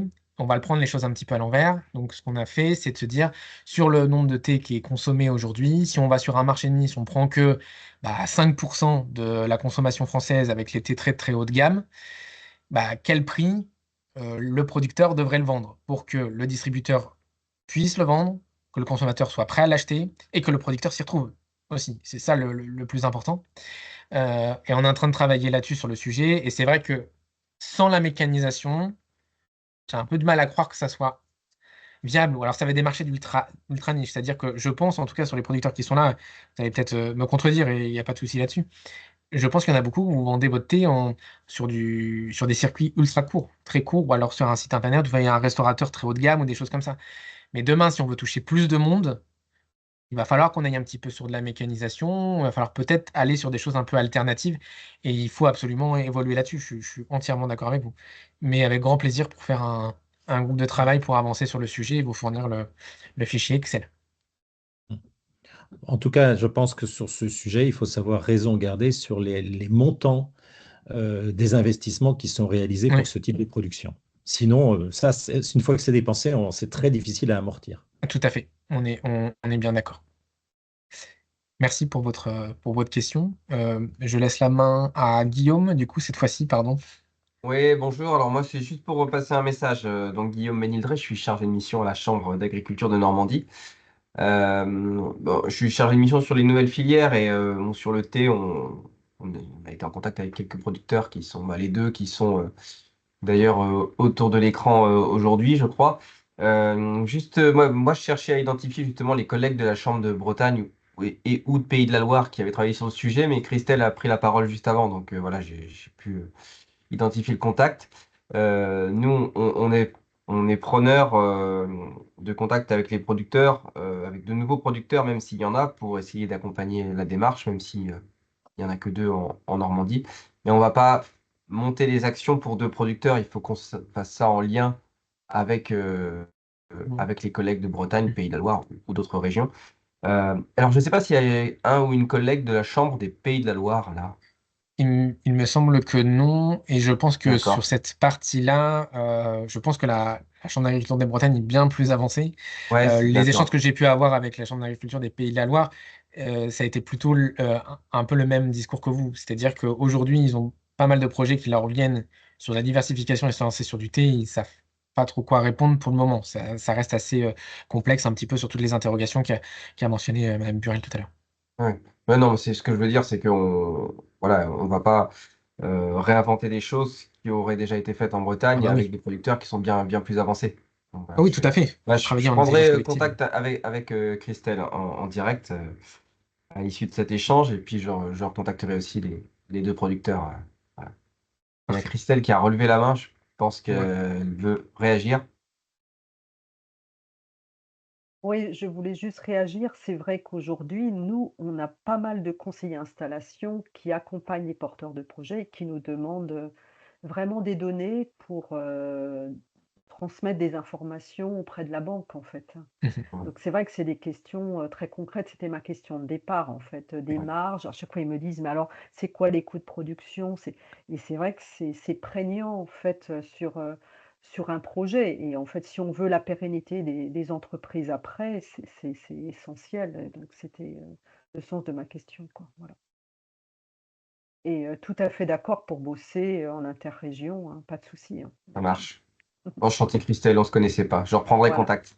ça marche. Super. Merci. Parfait. Merci Guillaume. Je vois que Maud, tu avais une autre question. Ouais, j'ai peut-être laissé passer l'info dans ta présentation, mais est-ce que, et ça va avoir de l'importance dès la multi, AB, pas forcément AB, surtout AB, exclusivement AB? C'est une bonne question dans le sens où aujourd'hui, la majorité des producteurs qui se sont lancés là-dedans sont dans l'AB. Ok. Alors du coup, in vitro compatible ou pas C'est la question compatible? est là-dessus, en effet. C'est une bonne, Mhm. c'est une bonne question sur le sujet. Est-ce que c'est un... Ah, Denis, peut-être que tu as quelque chose que tu veux ajuster Oui, par rapport à la question? si je peux me permettre, donc en fait, il n'y a pas de production de théiers bio actuellement. Alors nous, on produit des théiers bio uniquement à partir de graines, puisque à partir de boutures, on est obligé d'utiliser des auxines et des produits qui ne sont pas bio. Mais en revanche, il y a une dérogation qui est quasiment automatique, puisque l'offre de théiers en bio n'existe pas. Donc je C'est ça. pense que dans le cas d'in vitro, il n'y aurait pas de... C'est Il n'y aurait pas de problème. le même problème que pour les boutures, en fait. Tout à fait. Et puis même sous forme de graines, la plupart des vendeurs, je pense aux vendeurs hollandais qui vendent des théiers issus de graines, c'est des théiers qu'on trouve chez Lidl par exemple ou à Carrefour. Ces théiers-là ne sont même pas bio, hein. Donc, en revanche, à partir de graines, c'est assez facile de produire du théier bio. En revanche, ben, voilà, la graine reste la graine. C'est un investissement qui est intéressant au niveau coût. Après, il faut se projeter au bout de 5-6 ans. Quelqu'un qui n'aura planté que de la graine, on peut se poser des questions sur le prix auquel il pourra valoriser son thé. C'est ça le souci. Tout à fait. Parfait. Ok, Merci, Denis. merci. Je vais laisser la main. Alors, il reste encore 4 questions. On va essayer de s'y tenir. Encore que, oui, 4 questions. On va essayer de s'y tenir pour pas trop déborder.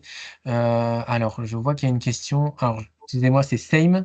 Je ne sais pas, il n'y a pas de nom exact. Donc, si vous avez une question, vous avez la main qui est élevée. Ouais, bonjour, donc Michael Leclerc, on est producteur à Saint-Briac-sur-Mer. Voilà, déjà merci et bravo pour la présentation, c'était très riche et très intéressant. Merci. Moi, j'avais une remarque à faire, enfin c'est surtout parce que j'ai vu passer un slide très vite concernant la séquestration carbone Oui. par hectare et par an. Est-ce qu'on peut redonner le chiffre? Ouais, Vous je vais aviez vous le donner tout de suite. Tac. Assimilation de CO2, on serait entre 4037. Alors, on est. Tac. Non, pardon, excusez-moi. On est entre 589 kilos de CO2 par hectare et par an. 589 kilos, Ouais, 0,5 tonnes. ouais. Ok. C'est pour ça que ça peut être intéressant aussi de le valoriser. Ça reste de la biblio, donc je pense qu'il y aurait peut-être des choses à réajuster sur le sujet, quoi. Bah, c'est-à-dire, nous, on a collaboré, c'est pour ça que je pose la question, enfin, sur une étude un peu plus affinée, j'ai envie de dire, je ne sais pas trop, mais avec une ONG qui s'appelle Up to Green. Eux, ils font, en fait, ils ont Le des calcul. logiciels de calcul. Ouais. Ouais. Ils bossent sur la reforestation. Et c'est quelqu'un que je connais bien, donc on a bossé sur typiquement un hectare de payé, mais aussi il faut compter, pour que ce soit plus objectif, je pense, que dans la majeure partie des cas, on replante des haies si elles ne sont pas existantes. Ça aussi, ça fait un facteur de séquestration. Tout à fait. Et la bonne chose à savoir, c'est que à partir d'un certain seuil, dont on aura les chiffres bientôt, des ONG comme ça peuvent contribuer au financement. Ouais. Enfin, Et au crédit c'est vraiment, carbone derrière, toutes ces choses-là. voilà. Ouais. Alors, c'est pas du crédit carbone, Oui, mais c'est ça peut être vraiment. là. Parce que le crédit carbone, c'est 74 € la tonne. Bon, ça fait pas grand-chose, on va dire. Mais eux, en tout cas, dans leur pipe, ils ont des financements qui peuvent servir à replanter des arbres. En l'occurrence, le théier, c'est un arbuste. Enfin, Tout à fait. Je donc, pense qu'il y a une action à faire là-dessus, en effet. Hein. moi, je pourrais vous faire suivre à tous l'étude qu'on a menée avec eux, je pense, la semaine prochaine ou dans 15 jours. Ok, super. Merci pour Voilà. votre témoignage. Merci beaucoup. Autre question, Luna.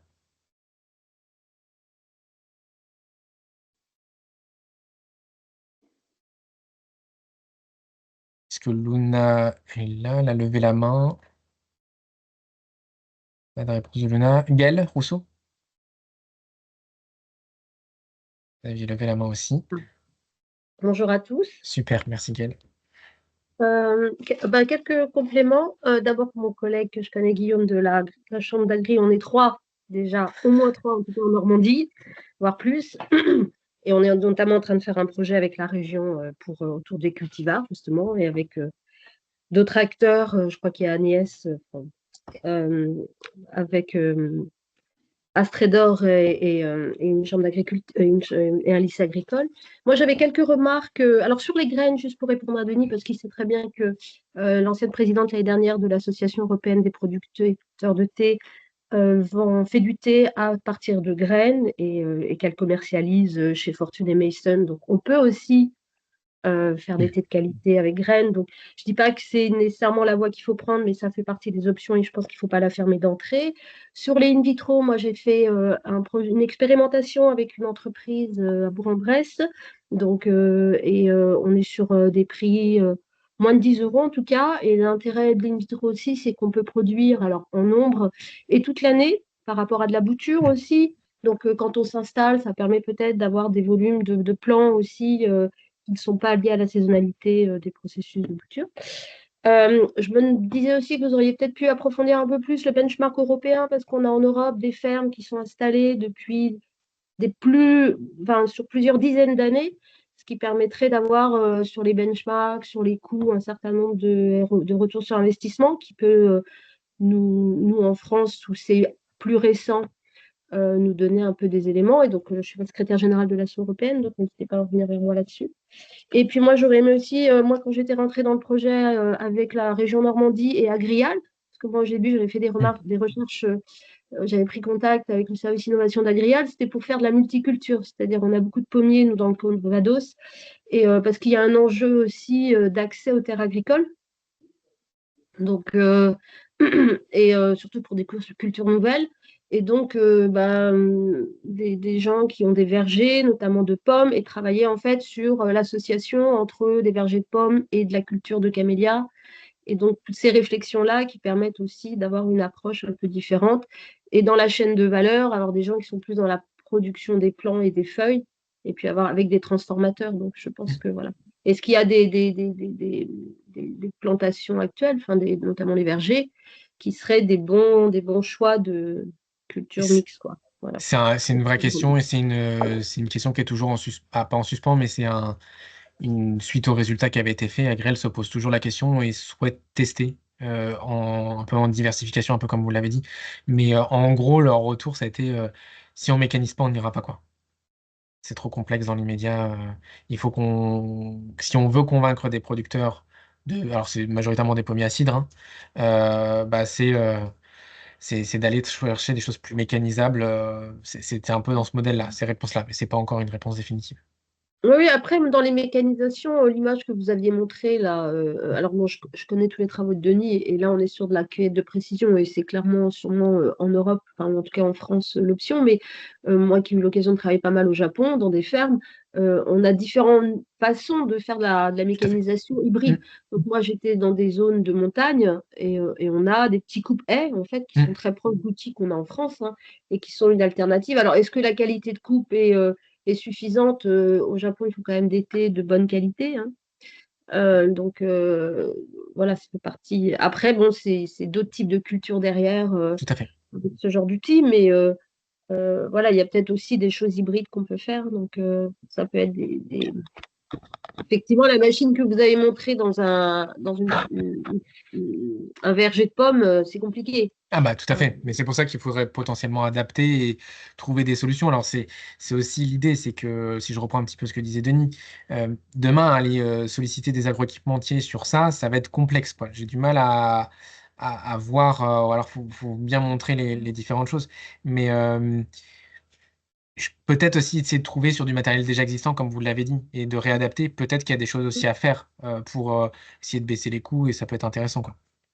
Ah bah, et clairement, par exemple, bon, moi j'ai aussi, comme beaucoup, acheté du matériel de Chine, mais sur les wok, on sait qu'on a des fonderies qui ferment Ils sont et qu'il y a capables, des oui, non, mais tout à fait. savoir-faire là-dessus. Je pense que la technologie du wok, c'est une technologie qui est facilement implémentable en France. Les rouleuses, enfin, c'est pas complexe, mais c'est pas du matériel qu'on a l'habitude de. Mais je pense que sur le wok, par exemple, il y a sûrement des choses aussi à faire. Alors, évidemment, hein, derrière, les volumes sont pas énormes pour peut-être justifier d'une entreprise. Donc, c'est du semi-mesure. Mais quand vous voyez qu'en fait, le prix d'achat du matériel, vous le doublez avec les coûts de transport, Oui, non, mais tout à fait. C'est des questions à se euh, poser, en effet. quand on a, enfin, moi j'ai pas mal travaillé en chambre de métier dans ma vie et je sais qu'on avait dans des zones rurales des petites entreprises spécialisées sur tout ce qui est enfin, fonderie, je sais plus le terme exact. Voilà, et donc on peut être sur des mini-chaînes peut-être à côté, sur des choses qu'ils savent faire en fait. Tout à fait. C'est des choses à prendre en compte. Voilà. En gros, il y a, après vous avez fait une première étude, mais après on peut toujours développer avec plein d'autres Bah, c'est sujets. ça, c'est ça, c'est ça. C'est Au bien moins, d'être une première pierre. ça met une première. Alors, il y a des choses qui ont déjà été faites, il y a des choses qui sont en cours, mais ça permet d'initier un petit peu les choses aussi, quoi. Voilà. Ouais. Et ma dernière question, moi j'avais fait partie de thé qui avait été testé. Si on peut avoir un retour un peu détaillé Ouais, sur pas de problème. Sur la notamment partie étude quali, c'était à pas de Paris. souci. Ouais, Ouais, pour savoir un peu. Pour le moment, moi j'avais pas reçu quoi que ce soit. ouais, il n'y a pas de problème. Je peux vous le faire suivre. Ok, Merci. merci. Je prends encore 2 questions, si ça vous convient comme ça. Il y avait Stéphane et Luna. Stéphane, je te laisse la main. Merci, bonjour à tous. Bravo pour cette réunion, hein, où on a quand même été une soixantaine de personnes autour de la table, hein, même virtuelle, et donc ça indique que ça intéresse énormément de personnes, hein, c'est plutôt encourageant. Moi, je voulais juste apporter puisque le titre était quand même structuration de la filière L'huile, camélia thé, et camélia huile, tout hein, à fait. mais il est tout à fait compréhensible qu'on parle peu encore de l'huile parce qu'on en est au balbutiement. Hein, donc, ce qu'il faut peut-être préciser pour les personnes qui sont encore là, c'est qu'on peut produire de l'huile à partir du Camellia sinensis, également à partir du Camellia japonica et évidemment à partir du Camellia oleifera. Hein. Donc, pour l'instant, il y a 3 ou 4 acteurs identifiés sur le territoire national qui avancent pour la production d'huile. Hein, donc, on est au tout début de l'histoire du camélia à huile, hein, alors qu'on on est déjà bien avancé pour le thé depuis un peu plus de 10 ans. Hein, donc, il y a des choses à venir. Hein. On a extrait de l'huile à Nanterre-Atlantique l'année dernière, cette année également. On améliore le process. Il y a encore beaucoup de choses à améliorer, mais on s'est, nous, orientés sur le camélia japonica parce qu'on a dans le sud-ouest et dans l'ouest des camélia japonica qui sont déjà bien installés, hein, qui sont déjà très matures et qui, pour certains d'entre eux, produisent beaucoup de fruits, beaucoup de graines. Hein. Donc, on est sur ce travail d'observation, hein, des camélia japonica fructifères, de sélection, et puis également de commencer à planter des camélia oleifera pour espérer en tirer de l'huile dans quelques années. Voilà pour le petit point camélia à huile qui me paraissait important. Ouais, parfait. Merci. Merci Stéphane. Ah oui, Oui, pardon. moi je vous l'ai dit, pardon, oui. C'est qu'il y a aussi des projets avec l'INREA. Donc là, il y a un brevet qui est en train de déposer sur un de mes collègues qui faisait de la culture in vivo. Et notamment pour l'industrie cosmétique. Donc, c'est aussi dans la diversification des débouchés. Tout à fait. Et en fait, ce qui est intéressant, c'est qu'on va peut-être pas faire des fermes en aéroponie. Pardon, c'était en aéroponie en France, mais il a dans ce brevet, il a essayé de travailler sur comment avoir les meilleures qualités de feuilles, en fait, pour le thé. Et donc, ça peut avoir un prêt retour sur nos recherches pour les intrants, pour les méthodes de culture, etc. Donc, aussi faire mais peut-être dans la littérature, la recherche que vous avez fait, vous aviez identifié ce projet-là, mais il y a un brevet qui est en cours de dépôt là. Je prends la dernière question si ça vous va de Luna. Du coup, peut-être que le micro fonctionne cette fois-ci. Ça a l'air de fonctionner. Oui, je suis désolée pour le souci tout à l'heure. Il n'y a pas de souci. Moi, j'avais une question sur tout ce qui concerne plus le volet essai agroforestier. Oui. En fait, je suis fraîchement diplômée ingénieur agronome et je suis en train de réaliser un reportage sur l'introduction du thé dans les Pyrénées et en particulier sur les défis techniques que représente ça en tant qu'innovation agronomique. Et en échangeant, en allant voir les producteurs là-bas, surtout dans les Hautes-Pyrénées et en Ariège, il y a pas mal de producteurs qui sont en train de faire des essais agroforestiers, donc de faire pousser des théiers soit sous des lisières, soit carrément dans des sous-bois. Mhm. Il y en a d'autres aussi qui plantent des arbres dans leurs parcelles pour faire des ombrages. L'ombrage et éviter le soleil. Et voilà, je voulais juste savoir si vous aviez eu des données techniques sur ça, sur l'effet de l'ombrage, sur la productivité, sur le goût, la qualité du thé, etc. Sur des choses très... Alors non, parce que la majorité des producteurs qu'on a pu voir, alors il y a une démarche agroécologique, mais on n'a pas poussé jusqu'à ce point-là ce que ça pouvait faire. Je pense qu'il y a une vraie plus-value qu'on peut, en tout cas dans le sud de la France ou dans les Pyrénées sur cette thématique-là. Je sais pas, Denis, vous avez levé la main. Est-ce que vous voulez compléter par rapport à ce que je veux dire? Mais en l'occurrence, c'est pas des résultats qu'on a pu Oui, pousser c'est encore. intéressant, effectivement. Simplement, on parlait de l'investissement, de la mise en production, etc. Les thés plantés à l'ombre mettront beaucoup plus de temps à se développer. Alors, au démarrage, ils sont très beaux parce qu'effectivement, il y a quand même la nature du théier. Et puis les jeunes plants, en général, démarrent mieux à l'ombre. Hein, ça, c'est quelque chose de général, et les camélias en particulier. Mais au niveau de la productivité, nous, on a fait des essais dans un sous-bois, en sous-bois, dans un bois relativement éclairci. Au bout de 5 ans, on a à peu près l'équivalent de théiers qui ont peut-être qui sont restés 2 ans en pleine terre. On a vraiment, ça met beaucoup de temps à s'installer. Alors, je ne dis pas que dans 5 ans, on n'arrivera pas à faire du thé avec ces théiers plantés en sous-bois. Il y a à peu près 1 hectare planté en sous-bois, mais j'ai quand même des doutes sur la rentabilité, on va dire, à moins d'avoir un thé vraiment très exceptionnel et très cher. Parce que bon, le thé d'ombrage qu'on connaît au Japon, par exemple, c'est un thé qui n'est ombré que de façon très ponctuelle. C'est un thé qui est ombré vraiment à la période de végétation principale avec un ombrage contrôlé qui va de 10% à 90%. Ce n'est pas du tout un thé de sous-bois, en fait. Voilà. Après, il peut y avoir effectivement dans des régions beaucoup plus chaudes ce qu'on appelle les théiers sauvages, ces théiers-là qui poussent naturellement dans les bois, mais je ne suis pas certain que ce soit raisonnable en France. Il n'y a pas de région, on est des climats tropicaux identiques.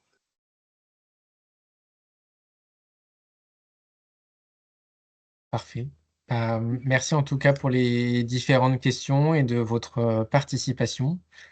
On va clôturer ce webinaire. Je vois qu'on a 15 minutes on a dépassé de 15 minutes, mais voilà, n'hésitez pas si vous avez d'autres questions entre-temps, je ne manquerai pas d'y répondre et de vous partager les infos qu'on a. Merci à tous et bonne journée.